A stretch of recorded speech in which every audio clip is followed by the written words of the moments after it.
let me tell you about a simple method of accessing some of the most hidden faculties within your own being. I first came across this method in one of my absolute favorite occult books, The Yoga of Power by Julius Evola, a literal spiritual pioneer much more influential to the shifting of the aeons, in my opinion, than folks like Crowley and LaVey, but that's another conversation altogether. When I first read through this simple exercise, I ignored it. Evola only dedicates less than a page to it, and then he continues on with other related subjects. I didn't know then that this is how most occult knowledge is hidden in plain sight, in just about every scripture, metaphysical journal, or magical workbook. Really, there was another reason besides the brief mention that made me dismiss the exercise. And I want to really highlight this so that you don't make the same mistake. I dismissed this technique out of hand primarily because it seemed way too simple to produce any results. On possibly my fourth or fifth read through this book, I noticed that my attention was gradually drawn towards this one particular exercise. And so I finally decided to try it out. If it worked, then I may have found a gem. If it didn't work, then at least I'd know it for certain. The technique that I'm talking about is a simple visualization. At night before you go into sleep, you should visualize a black sun rising in the west and traveling up into the sky until it is directly overhead as if it were noon. But remember, it's nighttime, so this sun isn't going to be hot or bright, but it's going to possess properties entirely different than the sun that we're used to seeing. Now observe in your inner vision what this black sun looks like, what kind of radiation it gives off, what sort of feeling you get from it. This whole visualization should be seen and experienced as clearly as possible. Some people that I've guided through this meditation have experienced spontaneous out-of-body experiences while they're in this visualization, which of course is going to allow you the closest, the clearest, and the most intimate contact with your spiritual environment.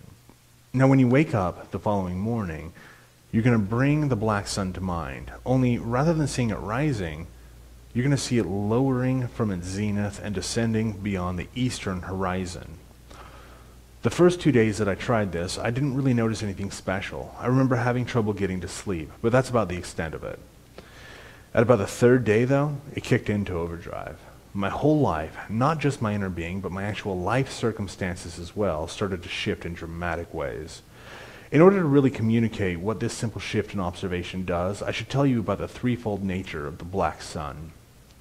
To begin with, the black sun isn't some fringe part of the left-hand path occultism, but it's a force that arguably opens the door to all spiritual power. By visualizing something that is in complete contrast with the physical environment and strengthening that inner vision to the degree that it seems even more real than the five mundane senses, you're basically giving your brain permission to accept the reality of that which cannot be seen over that which can be seen. But this mind trick isn't where the potency of the black sun ends, as this isn't just a mental construct, it's an actual spiritual or energetic singularity. Authors like Thomas Carlson and Kenneth Grant have recently shed quite a bit of light on the nature of the black sun, especially through their work on the Qlífot and the adverse tree. As I'm sure you already know, each planet in our solar system has been attributed with different spiritual concepts, which alone can and often are studied for lifetimes by mystics and Kabbalists. They call this the Kabbalistic tree of life. However, what is apparent is almost always a mask hiding the true and hidden nature of the thing. And all that it takes is a tiny bit of venturing deeper to reveal the fullness of the mystery. The deepest levels of hidden spiritual reality, then, have likewise been correlated with the planets, forming a dark tree or an adverse tree of Dáat.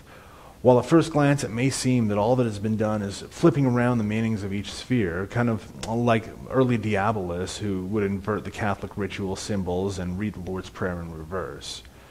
As you look more and more into the adverse tree, though, you start to see that that isn't necessarily the case. By experiencing the opposite and often hidden aspects of the thing, you come to a deeper understanding of the true nature of it, especially when it comes to spiritual and existential ideas like this. In this adverse tree, the sun, or Tifereth, is replaced by the black sun, or Thagirion. When you break down the attributes of Thagirion, you're basically left with three main forces or characteristics of the sphere, and how the black sun affects those who come into contact with it. First, the disputers is one translation or extrapolation from the name Thagirion, which is, again, the name of the Qlífothic black sun. In the common understanding of the symbolism of the sun, it often represents the light of God flowing unrestrained and unquestioned into existence. The black sun withdraws, causing the seeker to actually have to seek, to question all that's presented, to put all so-called truth to the test. This is a statement that the deepest mysteries are not open to all who simply breathe, but that the seeker must earn the experience that grants him the knowledge. This comes back to the same definition of Satan given in the book of Job, as an accuser and a disputer. It is his job to ask questions and to never be satisfied with half-truths. It is also his position to bring falsehood to the forefront, exposing both lies and truth.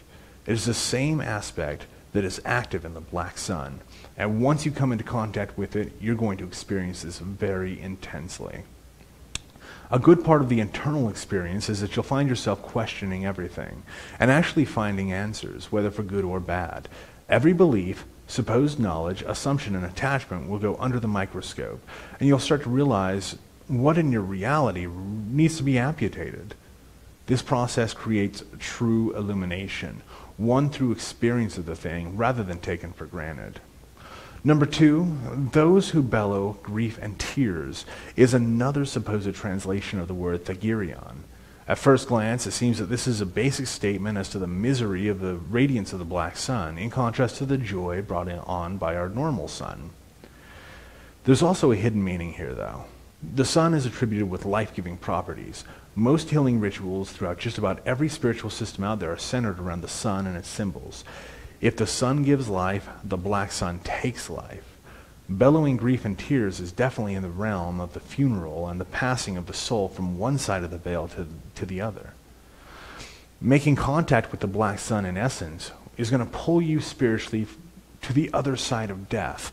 Now, I don't mean that you're necessarily going to end up dead, or even that you're going to somehow soul travel to some underworld realm where you're going to be communing with the spirits of the dead, but that you're going to gradually but quickly find yourself gaining fuller access to the mysteries. Another aspect to this is that this is the next step in the natural progression of spiritual bifurcation that's put into motion when you make this contact. The first step is the accuser, questioning everything, examining everything, and coming to your own illumination. The second step then is a process of emotionally separating yourself from your life just enough to follow up on the knowledge that was gained. And the third step would be doing something about it. Brings us to the third step, the painful movers.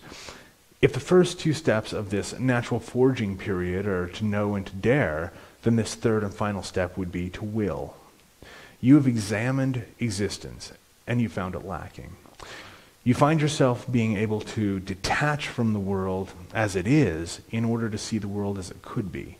And if you have endured, the rays of the black sun will begin to transform existence to better meet your vision. Of course, the most personal adjustments will indeed be painful, but in a prolonged moment of clarity, you're able to let go of the illusory and strive for the eternal. I should make a point to emphasize that this is all a natural reaction to making contact with the black sun using this simple visualization. And like I said at the start, the first couple of days feel like any other new meditation that you're trying out. But once you push it beyond the 3rd day, you're definitely going to notice things changing. Now, you can continue this meditation as long as you want to, and so long as you are actually making contact with the black sun, these effects are not only going to continue, but they're going to increase.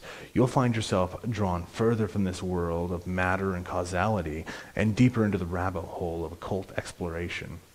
Very few can endure such a continual descent into darkness for long. But I would recommend that you continue this exercise as long as you can endure it, but for at least 6 days. Otherwise, you'll end up closing the experience before it even really begins. We'll talk again soon.